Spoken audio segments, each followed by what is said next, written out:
저요? 어디로 있자면 147쪽이요. 147쪽 물권의 하자로 되어 있죠? 그럼 그 물권의 하자는 뭐라고 하냐? 하자담보 책임이라고 얘기하는 거예요. 그래서 여기 객관적 하자로 되어 있죠? 여러분요, 우리 이제 에어컨 있죠? 에어컨 옆에 벽면이나 뒤에 보면은 검사 성적서가 나와 있을 거예요. 그래서 에어컨이요, 냉방 능력이 얼마고 쭉 이렇게 나와 있을 거란 말이죠. 그러면 여러분요, 저걸 보면 우리가 뭘 할 수 있냐면 저게 나와 있는 대로 냉방 능력이라든가 전력 소비가 있는 걸 봐야죠. 그렇지 않으면 뭐가 있다? 하자가 있는 것이죠. 여러분 대표적인 바로 뭐냐면 폭스바겐이죠. 폭스바겐이 뭐를 속였죠? 연비를 속였잖아요. 연비 속였죠? 그게 바로 뭐냐? 하자가 있는 것이죠. 그래서 아마 폭스바겐은 어디냐면 저기 미국에서는 아마 손해배상을 얼마나 해주기로 소비자 단체하고요 협의를 한 것 같아요. 미국에서는요. 우리나라는 우리나라 참 특이하죠. 왜 미국은 되고 우리나라 안 되는지 모르겠어요. 우리나라도 이게 그 폭스바겐 타는 사람들이 아마 폭스바겐만 그랬겠어요. 뭐 아우디랑 뭐 다 그랬다잖아요. BMW잖아요. 그러니까 그런 것들이 있으면 그 단체들이 이렇게 묶여가지고 거기에 대해서 차는 문제가 있는 게 아니잖아요. 단지 연비가 좀 떨어지는데 글쎄 솔직히 그 연비라는 게 참 애매하죠 이게요. 우리가 보면 여러분 그 옛날에 그 무한도전에서 유재석하고 뭐 이런 애들을 보면은 그 차를 기름을 얼마만큼 똑같이 넣고 얼마만큼 오래 주행할 수 있는가 이렇게 했잖아요. 브레이크 밟지 않고 정속 속도로 해가지고 쭉 가면 정말 많이 가고 명순가 하는 애 있잖아요. 걔는 성질 급해가지고 브레이크 밟고 갔다가 쓰고 하다니까 금방 끊어지잖아요. 그러니까 이 운전 습관하고 사실 이것도 뭐 여러 가지가 있기 때문에 과연 연비를 가지고 과연 그걸 따졌으니까 저는 그렇게 크게 중요한가 이런 생각이 들어요. 뭐 저는 여기 올 때 뭐 거의 만 140 이렇게 바꿔 오거든요. 왜냐면 오다 보면은요 뭐 정신이 카메라 있으면 어쩌다가 안 되면 어쩔 수 없이 그냥 지나가고 그 다음에 이제 카메라가 보면 3개인가 밖에 없어요. 3개인가 4개인가 밖에 없어요. 그러니까 제가 이제 가다 하니까 몇 개인지 아니까 이렇게 하는데 사실 이게 차이가요. 처음에는 이렇게 100km 정도로만 이렇게 쭉 가잖아요. 그러면 상당히 좀 오래 타는 것 같아요. 진짜로요. 그런데 올 때 뭐 정신없죠. 뭐 차 있으면 무조건 막 이렇게 와서 시간 맞춰서 와야 되잖아요. 이리저리 하다가 들어가니까요. 브레이크를 밟았다 또 갔다 브레이크를 밟았다 이렇게 하고 막 가고 막 이렇게 하니까 실제로 이제 지금같이 이렇게 좀 난폭운전하고 이럴 때 할 때는요. 일요일 같은데 집에 갈 때하고 차이가 많이 나는 것 같아요. 토요일 날 왔다가 토요일 올 때 좀 여유 있게 오잖아요. 하고 갈 때하고 실제로 차이가 많이 나는 것 같아요. 이렇게 수요일 날 왔다 갈 때하고 엄청 차이가 있는 것 같아요. 그러니까 그런 것도 많이 다 있기 때문에 과연 크게 얼마나 의미가 있을까 이런 생각이 드는데 아무튼 폭스바겐이 이제 한번 처음을 해가지고 독일에 있는 차들이 대부분 다 연비를 좀 속였다 그러는데 크게 차이가 나네요. 막 우리나라에서 그거 막 시험 테스트하고 했는데 아직도 우리나라까지 결론 났나요? 아직 안 났죠. 우리나라에서도 소비자원에서 했거든요. 여기가 뭐죠? 국토교통부가 거기서 했는데 아직도 아마 데이터가 안 나온 걸로 알고 있어요. 그러니까 그만큼 이걸 사실 연비가 얼마나 이걸 아는 게 되게 우스운 일이죠. 아무튼 그렇지만 자기네들이 말하는 것하고 똑같은 성능이 나오면 하자가 없는데 그렇지 않으면 하자가 있다. 그걸 객관적 하자라고 하는 거예요. 알겠죠? 그럼 여러분 여기 학원에 있으면 여름하고 겨울에는 학생들이 꼭 싸워요. 한 사람 춥다고 싸우고 겨울에는요 덥다고 싸우고. 알았죠? 그러니까 이게 난방하고 냉방이 이게 정말 문제란 말이죠. 그러니까 사람의 개인의 취향으로 맞춘 걸 주관적 하자라고 그래요. 주관적으로 맞추면 누구한테 맞출 줄 모르잖아요. 그러니까 안 되는 것이죠. 알겠죠? 그래서 보면 객관적 하자죠. 그래서 니은 봐봐요. 견본이나 광고로서 특수한 품질 성능 등을 보증한 경우는 그것을 기준으로 하는 것이고요. 뒤에서 보면 두 번째 줄이요. 카탈로그와 검사 성적서에 의하여 보증한 품질과 성능을 갖추지 못한 경우는 뭐가 있다? 하자가 있다 이 말이고. 여러분 2번은 뭐냐면 이런 거죠. 여러분 봐요. 여기 보면 옥상이요. 전번에 여기 옥상에 방수 처리했었거든요. 그래서 다 새지 않는데요. 저기 교수실이 있는데 거기 있죠. 거기가 약간 이렇게 비가 오면은 뭐가 좀 이렇게 흐르나 봐요. 저는 아무리 봐도 모르겠던데 흐르나 봐요. 흐른데요. 저는 잘 모르겠어요.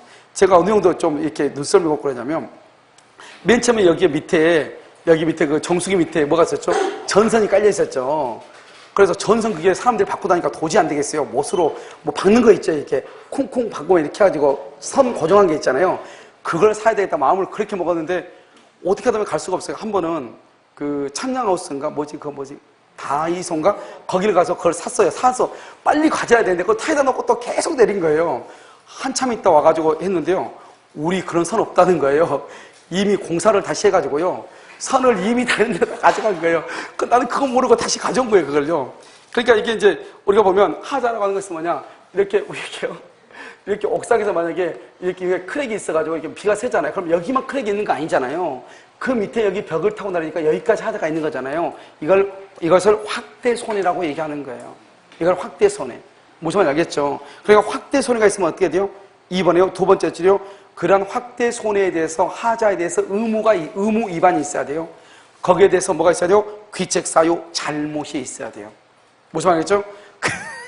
그것을 확대손해다 이렇게 얘기해. 의무 위반하고 왜? 목에 걸렸어? 목에 걸렸어? 아, 껍데기까지 먹었어? 껍데기는 떼고 먹어. 이게 사탕을 먹었는데 먹다가 놀래가지고 뱉었어. 그래서 나는 목에 걸렸나 그랬더니 너무 빨리 먹다 보니까 껍데기. 자, 의무 위반하고 귀책사유까지. 자, 그 다음 3번은요. 하자가 인정 없냐 하는 것은 매매계약 성립 당시를 기준으로 하고요. 자, 그 다음에 4번이요. 매도인의 하자담보 책임은 뭐냐면 무과실이에요. 봐봐요. 우리가 이제 무과실 책임이 있는 것이 몇 가지가 있죠. 무과실 책임이란 말이 무슨 말이죠? 잘못이 없어도 책임을 진다 이 말이죠. 그건 뭐죠? 무권대리. 무권대리인의 책임이죠. 무권대리인. 우리가 복대리죠. 복대리에서 누가요? 법정대리인. 법정대리인은 원칙적으로 무슨 책임이죠? 무과실 책임을 지죠. 여기에서요. 매도인의 담보 책임에서 매도인의 담보 책임에서 무과실 책임이요. 기본적으로 세 가지예요. 우리 시험에는. 무과실 책임이라는 것이. 그래서 매도인은 잘못이 없어도 책임을 진단 말이죠. 그런데 문제는 뭐냐면 매도인이 책임을 지는 것인데 매수인의 잘못이 또 거기에 가공이 됐어. 그래가지고 손해가 더 커졌단 말이죠. 그러면 매도인이 책임을 지는 건 사실인데 매수인의 잘못도 있잖아요. 그러면 그 매수인의 잘못만큼 손해배상을 어떻게 해야 돼? 깎아야 되겠죠? 그것을 우리는 뭐라냐? 바로 하자 발생 및 확대에 가공한 줄곧 매수인의 잘못을 참자, 그것을 뭐냐? 이퀄 과실상계라고 얘기해요. 과실상계 이렇게. 그 다음에 6번은 뭐죠? 6번은 맨 끝에죠? 매도인은 고의과실이 없다고 하더라도 손해배상 책임을 진다. 이러면 이 말을 뭐라고 한다? 하나를 빼먹고 있네요. 6번은요 4번에 무과실 책임이라고 얘기해. 알겠죠? 그런데 5번은 봐봐. 그러면 신축 건물 있죠? 여러분 지금 여기 지금 그 혁신도시에 다 신축 건물들이죠? 저 신축 건물들이 지금 비가 새는지 안 새는지 알 수 있다 없다? 그냥 비가 많이 안 와봤잖아요. 그래서 이제 분양이 됐으니까 어떻게 해야 돼요? 이제 장마 여름 한철을 또 지나보면 아마 저기 하자 보수한 데 많이 있을 거예요. 물이 빠지지 않는 거, 멋지는 거 있을 거란 말이죠. 그 다음에 또 어떻게 해야 돼요? 또 겨울을 한번 지나봐야지 결로 현상해가지고 아파트가 잘 지어져가지고 이게 겨울이 되면 온도 변화가 있어도 이게 아무런 문제가 없어야 되는데 온도 변화에 민감해가지고 결로 현상이 생겨가지고 벽지에 습기가 차가지고 그 습기가 그대로 있다 보니까 다시 뭐가 곰팡이가 오고 이렇게 될 수 있단 말이죠. 이런 경우는 어떻게 해요? 이게 한철이 돌아봐야지 이게 물건 알 수 있는 거잖아요. 그러니까 신축한 건물은 유리창이 깨졌다. 그럼 바로 알 수 있죠. 바로 발견할 수 있는 하자. 그런데 바로 발견할 수 없는 하자. 이런 모든 것까지 다 책임을 진다 이 말 아니에요. 그럼 무슨 말인지 아시겠죠? 그것을 얘기하는 거예요. 신축 건물은요. 두 번째 끝에 보면 계약 당시 또는 매수인이 인도받은 후 용이하게 발견할 수 있는 하자. 알겠죠? 그 다음에 또 뭐죠? 바로 발견할 수 없는 하자. 확산된 하자. 모두에 대해서 책임을 진다.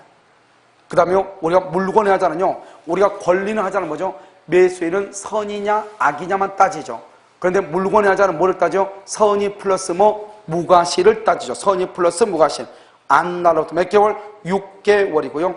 계약 해적권, 손해배상 청구권을 행사하고요. 그 다음에 줄고요. 하자 없는 물건의 청구, 거기를 박스에 하자 없는 물건의 청구. 이것은 좀 중요한데 이렇게 돼 있는데 거기다 써. 특정 물의 하자 X. 하자 없는 물건의 청구는요. 특정 물의 하자에서는 있을 수가 없어요. 특정 물의 하자. 어디에서만 있다? 종류물의 하자에서만 인정돼. 하자 없는 물건의 청구는요.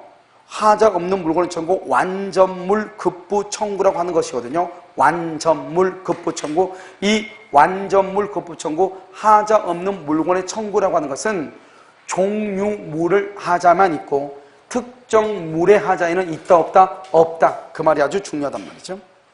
자, 그다음 담보책임은 특약이죠. 담보책임은요 특약으로 특약 외에요 임의규정이죠. 배제할 수 있어요. 감경 가족 이런 봐봐요. 여러분들이 나중에요 중개업을 하잖아요. 실무해 보신 분도 있겠지만 중개업을 하다 보면 한 20년 된 빌라 있죠. 그런 빌라들은 보면 항상 문제가 있어 없어? 있잖아요. 그러니까 그런 빌라를 할 때는 확인 설명서 쓰잖아요. 확인 설명서 쓸 때 거기다 보면 특약사항이라고 뭘 쓰냐? 담보 책임은 면제하기로 한다. 담보 책임은 배제하기로 한다. 이런 말을 꼭 쓴단 말이죠. 알겠죠? 그럼 무슨 말이냐?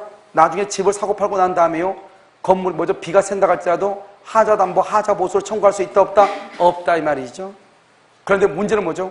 내가요 우리 집에 하자가 있는 것을 알면서도 알려주지 않았어. 그런 경우는 다시 책임을 지는 것이에요. 그러니까 뭐냐면 20년 된 아파트다. 담보 책임을 지지 않는다 이렇게 약속을 했단 말이죠. 그러면 책임 안 지는 거예요. 그런데 문제는 뭐냐면 내가 하자가 있는 것을 알면서도 알려주지 않았다. 어떤 경우죠? 그러면 베란다라든가 또 화장실 같은 데 보면요 코크들이 많이 있잖아요. 그런데 그런 코크를요 한쪽이 잠겨 있단 말이죠. 잠겨 있었는데 집을 산 사람 아무것도 모르니까 청소한다고 다 또 열어볼 거 아니에요. 열었더니 밑에 집 아줌마가요 쌍칼 두고 또 쫓아오자 물 떨어진다고. 알겠죠? 그 말은 무슨 말이에요? 처음부터 여기는 뭔가가 하자가 있었어 없었어? 있었죠. 그걸 주인이 알았으니까 거기 물을 잠갔을 거 아니에요. 그러면 나한테 그걸 알려줘야지. 알려주지 않았잖아요. 그러면 누가 책임진다? 전 주인이 책임을 진다 이 말이죠. 그런데 만약 그런 상황이 아니다. 그런 상황이 아니고 집을 사고요 한 이틀 있다 보니까 물이 새기 시작한다. 그건 누가 책임을 져요? 내가 책임을 진다. 매수인이. 왜요? 담보 책임을 묻기로 했어 묻지 않기로 했어? 담보 책임을 배제하기로 했죠. 그러니까 책임이 없다 이런 말이에요. 알겠죠? 그래서 그걸 얘기하고요. 자, 그 다음에 놔두시고 그 다음에 임대차를 한번 보셔요. 여러분 임대차는요 시간이요 당하기는 그랬어요. 여러분 어디를 보시냐면 152페이지를 보셔요. 152페이지 비용상환 청구권에서부터요 어디까지 보냐면 지상물 매수 청구권까지요 한번 보도록 그렇게 하겠습니다. 알겠죠? 이것은 우리가 이제 임대차는요 사실 나머지는요 다 법조문이에요. 지금 여기 보면 150페이지 비용상환 청구권하고 부속 매수 청구권하고 지상물 매수 청구권만요 이것은 판례예요. 그러니까 우리가 이제 봤을 때는요 다른 것도 다 중요하지 않다는 것이 아니고 다른 것은 뭐 그닥 그렇게 크게 중요한 문제가 되는 것은 전혀 없어요. 먼저 여기서 보면 이렇게 건물이 이렇게 갑의 토지가 있죠. 갑의 토지에 갑의 건물을 가지고 있죠. 그러고 나서 여기요 우리 이렇게 중축을 하죠. 중축하죠. 그럼 어떻게 돼요? 이 중축한 부분이 독립성이 있느냐? 그러면 이것을 뭐란다? 부합이 아니라고 얘기하고 이것을 뭐란다? 구성 부분이 아니라고 얘기하죠. 여기는 뭐가 있다? 독립성이 있죠. 독립성이 있다. 그럼 이것을 뭐라고 한다? 부합이라고 얘기하고 이것을 뭐라고 한다? 구성 부분이다. 이렇게 얘기하죠. 이런 봐봐요. 여기 책상이죠? 칠판이죠? 칠판하고 여기 있죠. 여기 이거. 칠판하고 여기 칠판 받침대 있죠? 이것은 다 하나로 돼 있죠? 하나로 돼 있으니까 칠판하고 이것하고 별개다 아니다. 전체를 다 뭐라 한다? 칠판이라고 하죠? 그렇잖아요? 이것을 뭐라 한다? 독립성이 있다 없다? 없다고 얘기하고요. 이것을 우리가 뭐라 하나? 칠판에 부합됐다고 하고 칠판의 구성 부분이라고 얘기하는 거예요. 우리가 봐봐. 내 팔 있죠? 내 팔은 뭐예요? 내 신체 일부죠? 이 팔은요, 신체 구성 부분이죠? 이 팔은요, 내 팔에 신체 지금 붙어 있죠? 붙어 있는 걸 뭐라 한다? 부합이라고 해. 이걸 독립성이 있어 없어? 독립성이 있으면 팔이 지금 저쪽에 있어야 돼. 알겠죠? 독립성이 있다 없다? 없죠. 자, 여기 봐봐요. 여기요. 여기 봐봐. 여기 지우개죠? 지우개를 봐봐요. 여긴 칠판이죠. 칠판하고 지우개는 어떻게 돼요? 그럼 독립성이 있어 없어? 있죠. 부합이다 아니다? 아니죠. 이게 지우개가 칠판의 구성 부분이에요? 아니잖아요. 그러니까 이 지우개를 뭐라 한다? 독립성이 있다? 부합이 아니다? 구성 부분이 아니다? 이렇게 얘기하는 거예요. 우리 지금 벽에 보면요. 저 뒤에 벽지가 지금 발라져 있잖아요. 하얀색으로요. 저 벽지가 뭐다? 벽에 발라져 있죠? 붙어 있죠? 그럼 벽에 붙어 있으니까 저걸 뭐라 한다? 부합이라고 하죠. 저 벽지를 뭐라 한다? 벽의 구성 부분이라고 하죠. 독립성이 없다고 하죠. 저게 뭐예요? 물어봤더니 벽이라고 얘기하지. 저게 뭐예요? 그럼 벽지라고 하면 벽지는 뭐가 벽지냐? 아직 벽에다 바르기 전에 이렇게 롤이 이렇게 많아진 게 있죠? 그걸 벽지라고 하는 거예요. 알죠? 저기 이렇게 딱 벽에 달라붙으면 저걸 벽이라고 얘기하는 거지. 알죠? 벽지라고 얘기하면 안 되죠. 알죠? 벽지라고 얘기했다? 맛이 같다 이 말이죠. 알겠죠? 자, 그러면요, 여기요. 이것을 우리는 뭐라고 한다? 부속물 매수 청구권이다. 이렇게 얘기해요. 이것을 부속물이요. 이것을 우리는 뭐라 한다? 비용 상환 청구권이다. 이렇게 얘기해요. 그래서 여러분요, 독립성이 없으면 비용의 문제로 가고요. 독립성이 있으면 부속물이라고 하는 거예요. 그래서 여러분, 우리 여기서 부속물로 보면 TV 봐봐, TV. TV 지금 움직여, 안 움직여? 안 움직이죠? 지금 천정에 지금 매달려 있죠? 알겠죠? 근데 이 TV는요, 천정의 구성 부분이다. 말이 돼, 안 돼? 말이 돼요? 안 되죠? 천정하고 전혀 관계가 없는 거잖아요. 그래서 저것을 부속물이라고 얘기하는 거예요. 알겠죠? 그럼 만약에 여기 보면 이 부속물은 뭐냐? 부속물은 임대차가요, 종료가 돼야 돼요. 임대차가 종료가 되고 토지에는 안 돼요. 토지는 부속시킨다고 하지 않고 토지는 뭐한다? 정착을 시킨다고 얘기하는 거예요. 정착. 알겠죠? 그래서 이 부속물은 뭐냐면 임대인의 동의, 임대인으로부터 매수, 임대인으로부터 매수. 이게 무슨 말이냐면 이건 거예요. 그 다음에 채무 불이행이 없어야 돼요. 채무 불이행이 없어야 돼. 아주 중요하죠. 채무 불이행이 없어야 된다. 내가 이제 임차인이잖아요. 임차인이요. 이렇게 TV를 설치했죠. 이걸 부속물이라고 한단 말이죠. 그러면 임대차가 종료가 되면 부속물을 매수하라고 사라고 이 건물주한테 청구할 수 있는가? 그걸 청구하려면 처음부터 계약을 할 때 어떻게 계약을 해야 되냐? 나는 학원을 하고 싶다. 학원.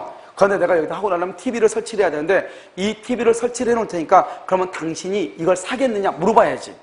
내가 나중에 기간이 끝나면 당신 이 TV 그럼 당신이 사겠느냐? 임대인의 동의를 받아가지고 설치했을 때 그걸 부속물 매수라고 그래요. 그런데 이것은요, 강의하다가 중간에 필요해가지고 그냥 설치한 거거든요. 무슨 말인지 알겠죠? 그러니까 이것은 부속물로서 매수의 대상이 된다, 안 된다? 안 되고, 임대차가 끝나죠? 그럼 이거 내가 다 원상 복구 떼가지고 가야 되는 것이에요. 여러분 지금 무슨 말인지 지금 이해되시죠, 지금? 그것을 우리는 뭐냐면 부속물 매수라는 것은 이 말이 중요해요. 임대인으로부터 매수. 처음부터 만약에 이것을요, 여기 임대인이 이렇게 시설을 해놓고 나한테 팔았어. 어차피 당신 하고 날 거니까 이거 사라고. 샀어. 그럼 임대차가 끝나죠? 끝나면 당연히 주인한테 다시 이거 사라고 할 수 있어, 다시. 무슨 말인지 알겠죠? 그러니까 처음부터 매수했거나 임대인의 동의를 받아가지고 했을 때만 부속물이고 그 외에는 내가 다 원상복구하는 것이에요. 무슨 말인지 알겠죠? 그 다음에 청구권 앞에 무슨 말이 있어? 매수. 청구권 앞에 매수가 있으면 우리 이것을 뭐라고 한다? 형성권이죠. 형성권은 뭐다? 일방적 의사표시죠. 그래서 일방적 의사표시에 의해서 행사 당시 시가대로 매매계약 승인하죠. 이 매매계약은 뭐다? 매매대금은 동시이행이죠. 동시이행 관계에 있지만 뭐는 안 된다? 매매대금은 뭐는 안 돼? 유치권은 안 되죠. 알겠죠? 이렇게요. 그 다음에 이것은 무슨 규정이다? 보석매매조건은 무슨 규정? 강행 규정이에요. 나중에 한번 설명 다 할 거예요. 자, 그 다음에 여기 비용상환청권이죠. 비용상환청권은 무슨 규정이다? 그것을 임의 규정이라고 얘기하고요. 이것은 형성권이죠. 여기는 청구권이에요. 청구권하고 형성권의 차이가 뭐예요? 청구권하고 형성권하고 차이가 뭐예요? 형성권은 일방적이죠. 상대방의 동의를 받아 안 받아? 안 받고 일방적으로 하죠. 그건 형성권이죠. 청구권은 뭐냐면 상대방의 협조가 있어야 돼요. 내가 소유권 이전 등기 청구권이죠. 소유권 이전 등기를 해달라 이 말이죠. 내가 등기를 해달라 해서 나한테 탁 등기 파고 오느냐? 그게 아니라고. 내가 등기를 청구하면은 상대방이 협조를 해서 나한테 등기를 해줘야지. 그걸 청구권이라고 해. 상대방의 협조가 있어야 돼. 협조가 없으면 어떻게 한다? 할 수 없이 법원으로 가는 거예요. 그러니까 여러분요, 법원에 의해서 판결을 받으면 상대방의 동의가 필요할 수 있어 없어? 없이 단독으로 할 수 있어? 등기할 수 있어? 여러분요, 등기해보면 단독으로 등기할 수 있는 경우 시험이 나오잖아요. 그중에 대표적인 게 뭐죠? 판결을 받은 경우죠. 판결을 받으면 상대방 의무자의 의무자를 필요 없이 나 혼자서 독자적으로 단독으로 등기를 청구할 수 있잖아요. 알겠죠? 그런 것을 얘기한단 말이죠. 그래서 임의규정이고 이것은 뭐 할 수 있다? 포기할 수 있고 그 다음에 임의규정이지만 뭐가 성립된다? 유치권이 인정이 된다 이 말이고 그 다음에 비용이죠. 비용은요 뭐가 있다? 비용은 필요비가 있고 뭐가 있어? 유익비가 있죠. 이런 필요비는 뭐죠? 반드시 여러분들 보면 여자분들이요 기초화장하죠. 그 기초화장 반드시 하잖아요. 여자분들이 대부분요. 기초화장하는 것을 뭐라 한다? 필요비라고 보시면 돼요. 알았죠? 없어서는 안 되고 반드시 해야 되는 거 그거 필요비죠. 유익비라고 하는 것이 뭐죠? 여러분 신부화장 같은 게 여러분 특별한 날 화장하는 거 있죠? 그걸 유익비라고 보시면 돼요. 그래서 왠지요 갑자기 여자가요 사람이 전혀 모르는 사람이 갑자기 나타나가지고 인사할 때가 있단 말이죠. 알겠죠? 언제요? 합격자 발표한 날이에요. 알겠죠? 전혀 다른 데는요 학원에 있을 때는 추리 입고 다니는데요 어느 갑자기 머리요 빌빌 까가지고 올리고 막 이렇게 하고 화장하고 온단 말이죠. 그러면 사람 누군지 모를 수 있단 말이죠. 그런 경우는 뭐죠? 사람이 계량되죠, 계량. 알겠죠? 그것을 유익이라고, 유익. 계량되고. 여러분요, 지붕 있죠, 지붕. 초과 지붕을 기와 지붕으로 계량시키죠? 그것을 유익비라고 얘기하는 것이에요. 알겠죠? 너 어디 가니? 화장하러 간다? 이렇게 하면 안 되죠? 어디 가니? 유익비. 알겠죠? 유익비 지출하고 가는 것이죠. 그래서 필요비는요, 언제요? 지출 즉시. 지출 즉시 청구하고 지출 즉시. 그 다음에 또 필요비하고 유익비는요, 임대차가 종료하죠. 종료 후 하고 목적물을 반환하고 나서 몇 개월 이내에 6개월 이내에 종료하죠. 반환하고 6개월 이내에 청구하죠. 무슨 말인지 알겠죠? 6개월 이내에 이것을 우리는 뭐라고 얘기한다? 그것을 독립성 이렇게 비해서 부속물, 지상물, 안 맞아? 부속물, 비용 이렇게 항상 그럼 봐봐. 이걸 무조건 보지 마. 항상 부속물은 뭐냐? 독립성이다, 부합이 아니다, 구성부분이 아니다. 비용은요, 독립성이 없다, 부합이다, 구성부분이다. 이게 하나의 세트예요. 그 다음에 판례가 뭐라 했냐? 중축한 것 있죠, 중축. 이 중축한 것은 특별한 사정, 특별한 사정이죠. 특별한 사정이 없으면, 알죠? 뭐가 없다? 독립성이 없다. 독립성이 없다. 특별한 사정이 없으면 독립성이 없어요. 알겠죠? 그러니까 독립성이 없다는 말은 비용이다 이 말이잖아요. 간단히 얘기하면. 그래서 뭐냐면 이 중축한 부분을요, 임대인의 소유, 임대인의 소유로 하기로 합의를 했다. 그 말은 무슨 말이에요? 임차인이 중축을 해놓고 이걸 임대인 너 가져라 이 말이죠. 그 말은 임대인한테 비용을 청구하겠다 안 하겠다? 안 하겠다. 이 말의 뜻이 뭐냐? 비용 포기 이 말이죠.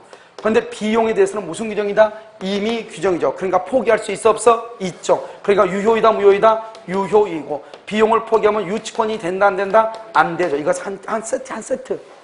그 다음에 또 한 가지 뭐냐면, 우리가 보통 임대차 계약을 체결할 때는요, 보통 어떻게 하냐? 항상 계약서에 원상 복구한다 이 말이 꼭 들어있어.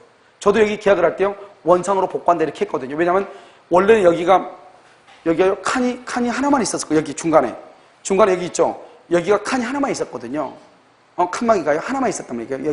여기를 다 뜯어낸 거거든요. 뜯어내면서 뭐냐면 원상 복구한다 이랬거든요. 알겠죠? 그러니까 원상 복구하니까 다시 그럼 붙여야 되냐? 제 생각에는 그럴 필요는 없겠죠. 알겠죠? 그런데 아무튼 원상 복구한다고 얘기하죠? 그러면 원상 복구한다는 말의 뜻이 뭐죠? 설치해놓은 거 이걸 내가 비용을 청구하겠다 안 하겠다? 안 하겠다. 그 말이죠. 원상 복구한다 말의 뜻은 뭐냐? 비용을 포기하겠다 이런 말이에요. 알겠죠? 그렇죠. 왜? 다 떼가면요 남는 게 있어 없어? 없잖아요. 그것을 얘기한단 말이죠. 자, 한번 다시 한번 볼까요? 이런요 비용 상환 청구를 한번 보셔요. 자, 152페이지요. 비용 상환 청구권이라고 되어 있죠? 자, 줄거요. 빗물이 새서 지붕의 기와를 교환. 딱 거기 사법시장에 나온 지문이에요. 자, 2번은요. 2번 공로에서 건물로 통하는 도로를 포장. 거기요. 이런 도로를 포장하면 어떻게 돼요? 진흙탕보다 아스팔트니까 좋아요, 나빠요? 좋아졌죠. 가격이 비싸져서 싸졌어. 비싸졌죠. 그걸 유익비라고 하는 거예요. 여러분 이해되셨나요? 자, 그럼 다시 한번 봐봐요. 자, 비용상환청구권. 빗물이 새서 지붕의 기와를 교환하죠. 이런 것처럼 필요비를 지출할 때는 줄고 종료 전이라도 그걸 다른 말로 뭐란다? 지출 즉시 똑같은 말이죠. 종료 전이라도 지출 즉시 청구할 수 있고요. 그 다음에 2번은요. 공로에서 건물로 통하는 도로를 포장하죠. 이것은 뭐란다? 유익비죠. 유익비는요. 언제죠? 임대차 할 때 종료 동그라미 종료. 가액의 증가가 현존. 그 다음에 지출 금액 인하 동그라미. 인하를 뭐라나? 또는이라고 해요. 또는. 지출 금액 과 그러면 큰일 나. 다른 국가고시에 나온 적이 있단 말이죠. 지출 금액 과가 아니고 과 그러면 and죠. and. 인하는 뭐예요? 또는이죠. 둘 중에 하나. 지출 금액 인하 그 다음에 또는 증가액을 상환하는 거예요. 알겠죠? 무슨 말인지 이해됐죠 지금? 그 다음에 또요. 필요비하고 유익비 상환청구는 목적물을 반환 받은 날로부터 반환 줄것이고 6개월 이렇게요. 그럼 봐봐. 그럼 두 가지가 있죠. 두 가지가 있는 게 뭐냐? 1번 봐봐. 1번은요. 필요비는 뭐라고 나 있죠? 지출 즉시 청구하죠. 3번을 봐봐. 필요비하고 유익비는요. 반환 후 6개월이죠. 그게 무슨 말이야 이거죠? 내가 임대차 계약을 체결한 상태에서요. 벽지를 발랐다 이 말이죠. 그러면 벽지를 바르면 임차인이 대신 바르죠. 그럼 바르자마자 그 벽지 값을 임대인한테 청구할 수 있다 이 말이죠. 그런데요. 괜히 중간에 단락이 해가지고 서로 서먹서먹할 수 있으니까 참죠. 참고 어떻게 한다? 임대차 기간이 끝나고 나서 청구할 수 있다 이 말이에요. 몇 개월까지? 그렇죠. 목적물을 반환하고 6개월 이내까지 청구하면 된다 이 말이죠. 자, 그 다음에 무슨 규정이다? 임의 규정이죠. 그래서 비용은 필요비하고 유익비는 다 무슨 규정? 임의 규정이죠. 그래서 뭐 할 수 있다? 포기할 수도 있다. 자, 그 다음에 여기 봐봐. 두 번째 끝에 봐봐. 따라서 아무 대가 없이 비용상환청구권을 포기하기로 특약을 하는 거 유효다. 이렇게 되죠. 아무 대가 없이 가로묶어. 아무 대가 없이 그래서 임차인에게 불리하더라도 이 말이죠. 임차인에게 불리하더라도 이 말이에요.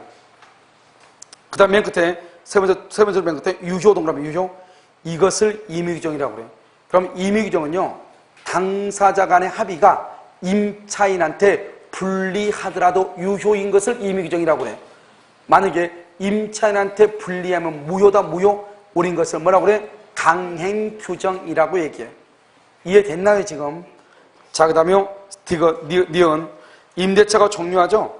종료시, 임대차 종료시 원상복구한다. 이렇게 해서 원상복구, 말했죠? 원상복구를 뭐야? 다 떼가겠다 이 말이죠? 그럼 비용을 뭐 한다? 포기한다 이 말이죠? 비용을 미리 포기한다. 따라서 비용을 미리 포기해 줄 것이고, 미리 포기 유효. 미리 포기는 유효죠? 비용은 임의규정이니까. 그 다음에 그때 유치권을 뭐 할 수 없다? 주장할 수가 없다. 자, 디귿은요, 중축한 부분 줄거. 거기다 써, 중축한 부분을 써. 특별한 사정이 없는 한 독립성 X. 중축한 부분은요, 특별한 사정이 없는 한, 특별한 사정이 없는 한 독립성 X. 독립성 X. 특별한 사정이 없는 독립성 X. 알겠죠? 그 다음에 뭐죠? 이퀄 뭐다? 그 다음에 부합. 이퀄 구성부분 이 말이죠. 알겠죠? 그러니까 결국 무슨 문제다? 비용의 문제다 이 말이에요. 비용. 무슨 문제? 비용의 문제. 따라서 중축한 부분을 임대인의 소유로 기속. 임대인의 소유로 기속. 그 말은 비용을 받겠다, 받지 않겠다? 받지 않겠다. 두 번째, 투입 비용을 포기하는 것이다 이 말이죠. 그러니까 맨 끝에 유효하다 이퀄 유치권 X란 말이에요. 그래서 유치권을 행사할 수 있다, 없다? 없다. 이렇게. 자, 그 다음 부속물 매수죠. 부속물 아까 얘기했죠. 반드시 임대인한테 뭐 매수했거나 임대인의 뭐가 있어야 돼? 동의를 받아야 되고, 채무불이행이 있어야 돼, 없어야 돼? 없어야 돼. 자, 봐. 임대인의 동의 동그라미. 임대인부터 매수 동그라미. 그 다음에 채무불이행이 없어야 돼. 채무불이행이 있으면 절대로 안 돼. 없어야 돼. 자, 그 다음에 3번. 부속무료가 것은 뭐냐? 첫 번째 줄 끝에 뭐가 아니어야 돼? 구성부분 부합이 아니어야 돼. 구성부분 부합이 아니어야 돼. 만약에 구성부분이 되면 뭐가 문제가 된다? 비용상환청권이 문제가 돼. 그런데 세 번째 줄 봐봐. 오로지 임차인의 특수목적 거기로 주고, 임차인의 특수목적 거기다 쓰라겠죠? 사진관 영업시설. 사진관 영업시설. 다른 말로 뭐죠? 조명이죠, 조명. 그럼요, 사진관에 있는 조명시설 있잖아요. 그것은 그 사람 아니면 쓸 수가 있어, 없어? 없죠. 어느 누구도 쓸 수가 없죠. 그러니까 그것은 아무리 독립성이 있다 할지라도 부속물에 해당한다, 안 한다? 안 한다, 이 말이에요. 안 한다. 알죠? 그래서 부속물에 해당하지 않는다. 됐죠? 자, 그 다음에 행사 효과 봐봐, 행사 효과. 부속물 매수 조건 행사, 기억의 동그라미, 부속물 매수 조건 행사가 되죠? 거기다 써. 행사, 그러면 쓰란 말이죠. 청구 당시 시가대로, 청구 당시 시가대로 매매 계약 성립. 청구 당시 시가대로 매매 계약이 성립이 돼. 청구 당시 시가대로 매매 계약 성립이 돼.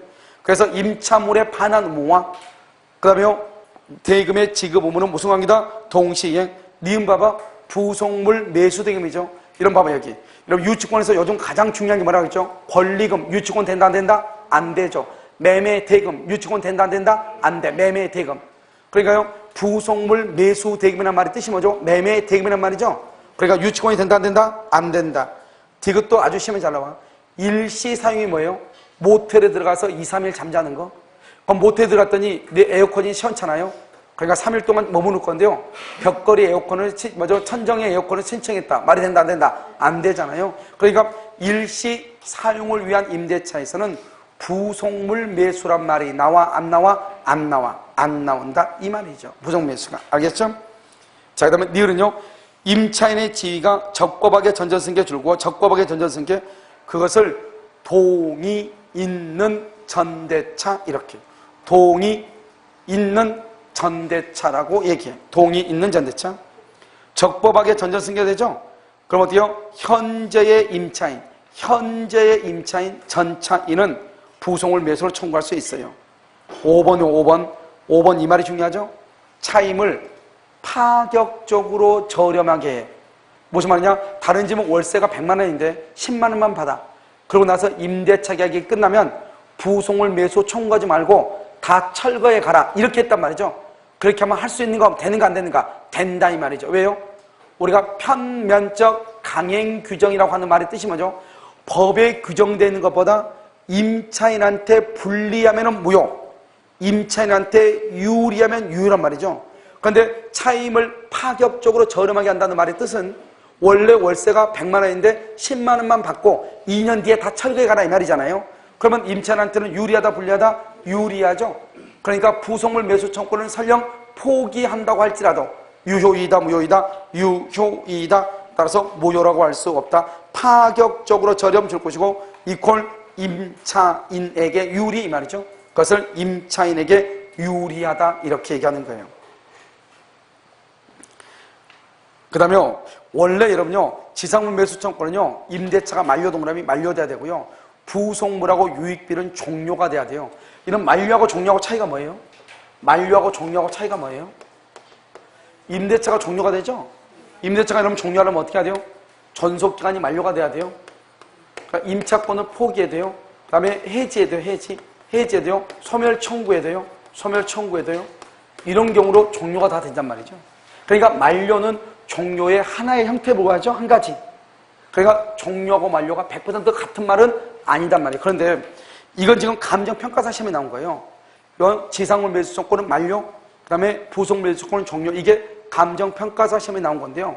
다른 국가고시 사법시험 다른 시험에서는 지상물 매수 청구는 종료시 이렇게도 나온 것이 있단 말이죠. 그럼 봐봐. 여기 보면 만료가 되면 대본이 뭐가 돼요? 만료가 되면 대본이다? 종료가 되잖아요. 만료가 되면 대본 종료가 되죠. 두 가지가 똑같으니까 너무 비교하지는 말란 말이죠. 아무튼 감정평가사 시험하고 다른 기본서는 다 이렇게 되어 있어. 알겠죠? 그 다음에 어디로 보냐면 7번은요. 무슨 규정이다? 강행 규정이죠. 그럼 두 번째 줄 끝에요. 아무 대가 없이 줄고 아무 대가 없이 두 번째 줄에 맨 끝에 줄 맨 끝에 아무 대가 없이 써 임차인에게 분리 이러면 임차인에게 분리하면은 유효이다 무효이다? 무효이다 무효. 그래서 맨 끝에 봐봐 무효이다 이렇게 표현을 하는 거예요. 알겠죠? 자, 좀 더 봐요. 여기요 지상물 매수 청구권 이게 이제 맞죠? 그러면 이제는 지상물 매수 청구를 봐. 지상물 매수 청구권이라는 것은 뭐냐면 이렇게 되는 거예요. 매수 청구는 여기 이렇게 갑이라는 사람 토지 있죠? 토지가 있고 여기 의리요 임차인이 있죠? 임차인 이렇게요. 그럼 여기서 의리요 의리 이렇게 건물을 지어 임차인이 알겠죠? 그러고 나서 30년 계약을 했어. 그래서 30년이라는 기간이요 만료가 돼. 만료. 이건 만료라고 그래. 아까 말했죠. 부속물은 뭐고 종료. 지상물은 뭐 만료. 이렇게 얘기했죠. 그런데 실제로 시험에서는 지상물 매수를 만료란 말을 쓰기도 하고 종료란 말을 쓰기도 해. 왜냐면 만료가 되면 뭐가 되니까 임대차가 종료가 되니까. 너무 그걸 따지지 말란 말이죠. 그 다음에 뭐냐면 지상물이 현존해야 돼. 그 다음에 채무 불이행이 없어야 돼. 2기 이상의 연체가 없어야 돼. 아주 중요해. 아까 저기 봐봐. 부속물 매수 청구도 마찬가지죠. 채무 불이행이 있으면 부속물 매수가 된다 안 된다? 안 되죠. 똑같단 말이죠. 그래서 이런 모든 요건을 갖추죠. 그럼 어떻게 돼요? 여기 임차인이죠. 여러분 임차인하고 여기 뭐가 있죠? 임대인하고 이렇게 있죠. 그럼 임차인은 뭐가죠? 임차인은요. 이렇게 임차인은요. 이 경우 먼저 뭐라냐? 갱신을 청구해. 갱신 청구권을 행사를 해. 그런데 만약에 임대인이 여기서 yes 해주면 되는데요. 만약에 여기서 no 했다, no. 싫어, 이랬다. 그럼 그때 뭐라 하냐? 지상물, 뭐라 한다? 매수 청구권을 행사를 해. 지상물 매수 청구권. 참 웃기죠. 그러니까 어떻게 해요? 갑이라고 하는 사람은요, 을한테 건물을 지으라고 자기 땅을 빌려줬죠. 자기 땅을 빌려줘가지고 30년이나 지났죠. 그럼 30년 지났으면 을이요, 당연히 건물을 철거하고 나가야 되죠. 그런데 을이 뭐라냐? 갑한테 도리어 기간을 한번 연장해달라고 갱신을 청구를 해. 그러면 임대인은 뭐라죠? 갑은 나 싫은데 이렇게 얘기하죠. 그러면 을이 갑한테 뭐라냐? 그럼 너 이 건물 사? 이걸 지상물 매수 청구라고 해. 그러면요 갑은요 나 싫은데 그런 말 못해요. 그러니까 갑은요 둘 중에 하나를 선택해야 돼. 땅을 빌려줬죠? 그래도 건물을 지었죠? 둘 중 하나야. 기간을 연장해 주든지 갱신해 주든지 그렇지 않으면 그 건물을 내가 사야 돼. 둘 중 하나. 싫어? 이거서는 안 돼요. 알겠죠? 그 다음에요 여기서 임대인이요 해지 통고를 해.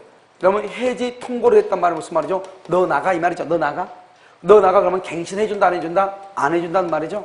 그럼 어떡한다? 그러면요 즉시로 지상물 매수로 청구를 해.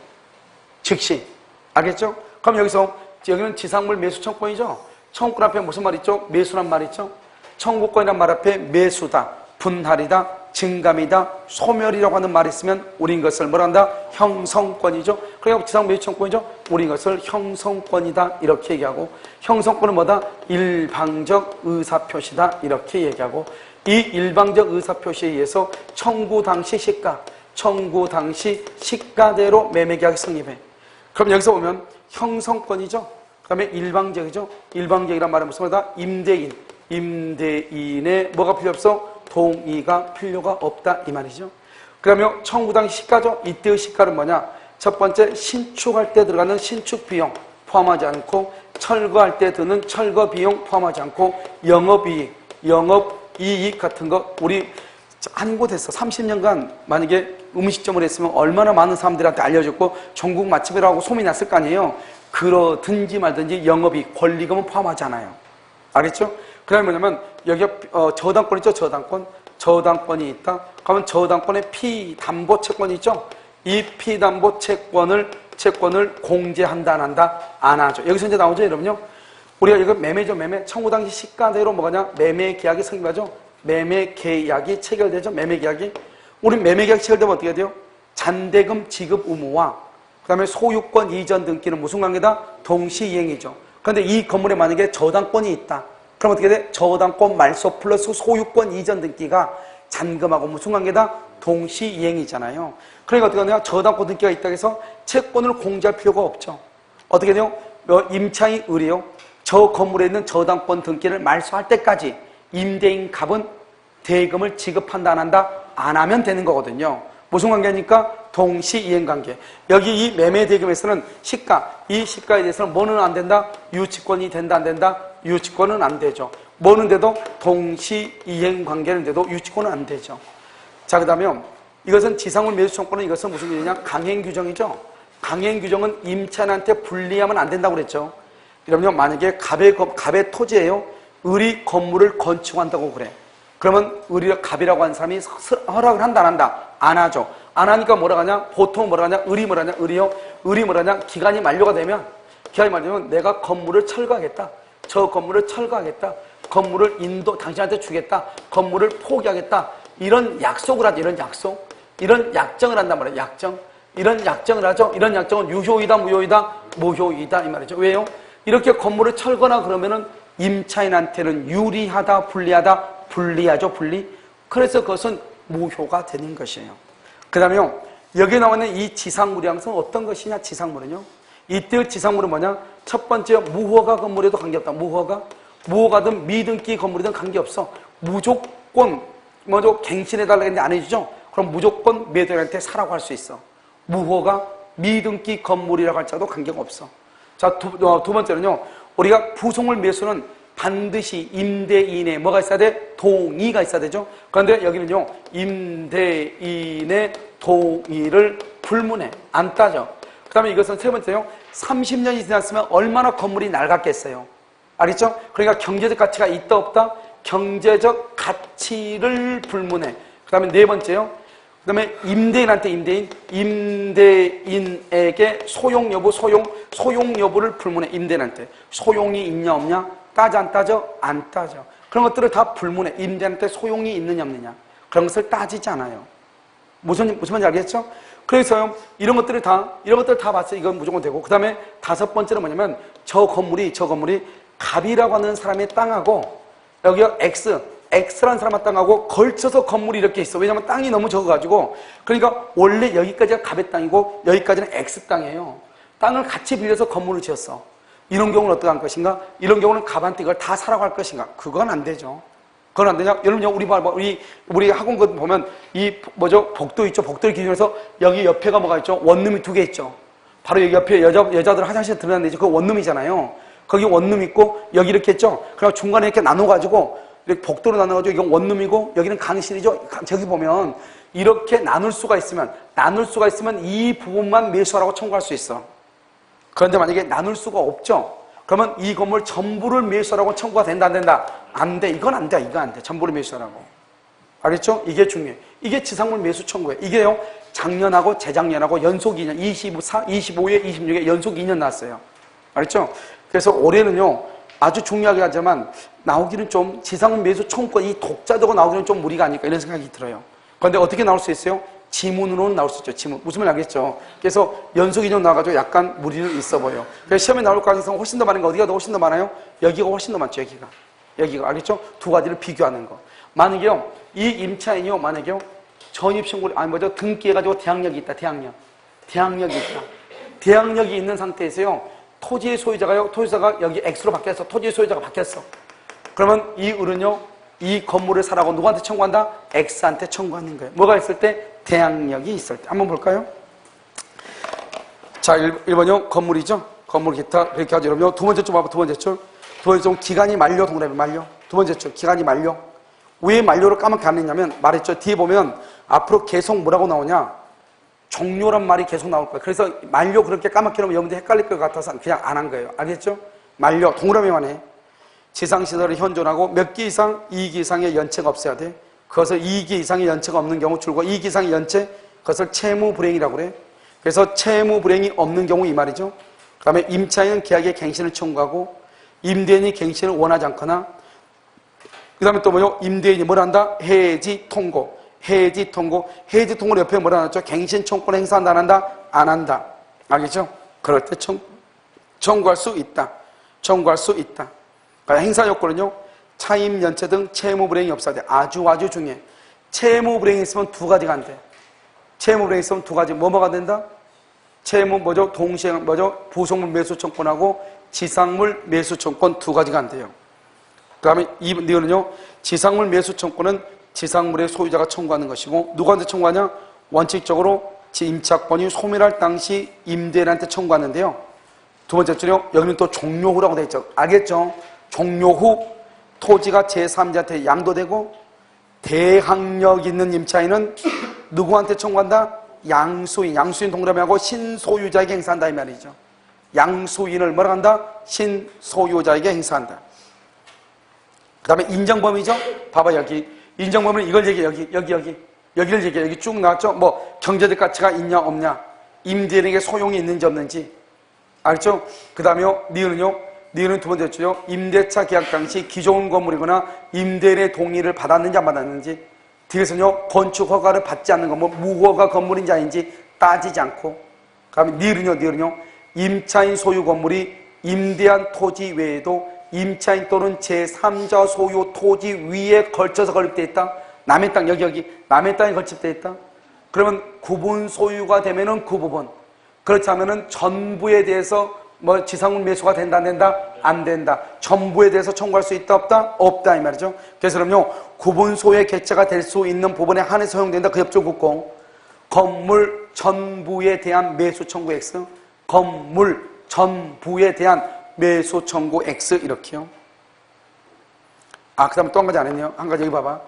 이 사람이요 기간이 끝났는데도 불구하고 이 사람이 갱신을 해달라는 말도 없고 아무 말이 없다 이 말이죠. 그럼 어떻게 돼요? 여기 갑 있죠? 갑이라는 사람이 의뢰 상대로 건물에 철거를 선고해. 철거 소송을 제기해가지고 갑이 승소를 했어. 승소를 했는데 아직 철거가 안 됐어. 철거가 아직 안 됐어. 알겠죠? 갑이 철거 소송을 제기해가지고 갑이 승소해가지고 아직 철거가 안 됐어. 그럼 뭐냐? 매수 청권 행사할 수 있어 없어? 매수 청권 행사할 수 있어 없어? 행사할 수 있다 이 말이죠. 그래서 매수 청권은 건물이 철거되기 전까지 행사하는 거예요. 알겠죠? 그래서 여러분 거기 보면 뭐라 나왔죠? 미음 보면 건물 철거 소송에서 패소했다. 그래서 그랬는데 아직 건물의 철거가 집행되지 않았다. 아직 철거가 되지 않았다.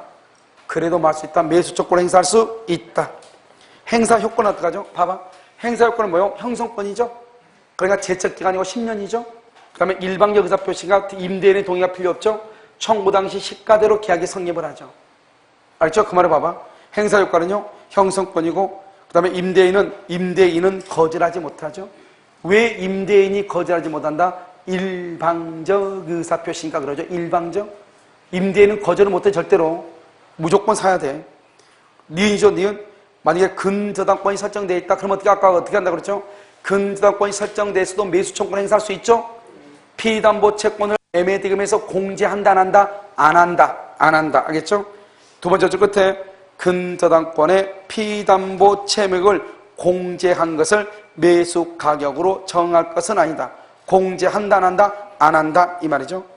디귿은 언제 당시 대금으로 매수 청구권, 행사 당시 건물의 시가를 대금으로 한다. 그래서 오른쪽은요, 오른쪽 맨 위에 내가 그냥 써놓은 것이에요. 봐봐, 여기 이런 거죠. 신축 비용이라든가 철거 비용이라든가 영업이익 같은 것은 포함한다, 안 한다? 안 한다. 그런 것들이 쭉 나와 있어. 한번 읽어보면 돼. 알겠죠? 거기 보면 뭐라 나왔죠? 기존 건물의 철거 비용을 포함하거나 신축하기 위해서 지출한 모든 비용이라든가 이런 것을 부담하는 것은 아니고 영업하면서 얻고 있었던 수익까지 고려할 필요가 있다, 없다? 없다, 없다. 그러면 우리가 이제 지상물 매수 청구권 행사가 되죠. 행사가 되면 매매계약이 성립하죠. 따라서 지상물의 인도 및 등기 의무와 매수 대금은 무슨 관계다? 동시이행이다.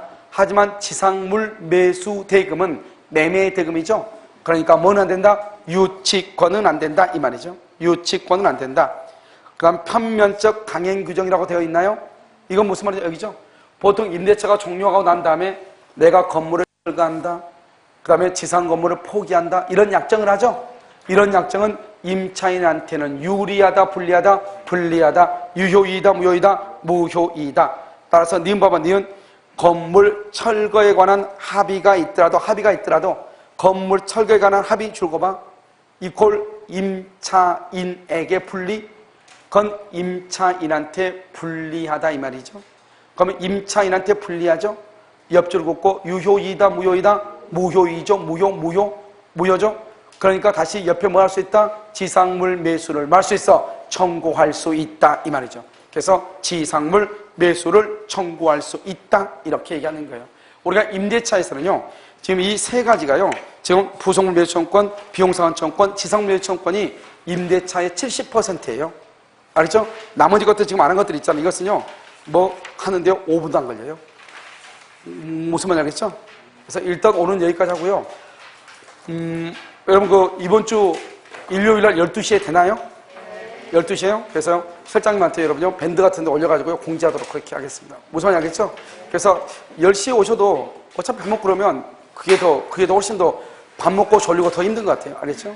10시 하시고, 그 다음에 나중에 좀 더 할 것 같으면 중간에요, 아무튼 학원에서 여러분들 배가 고프지 않게 우유를 뭐 준비하든 뭐 하도록 그렇게 하겠습니다. 무슨 말인지 알겠죠? 네. 다른 뭐 질문사항 없으시죠? 일단 오늘 강의는 여기까지.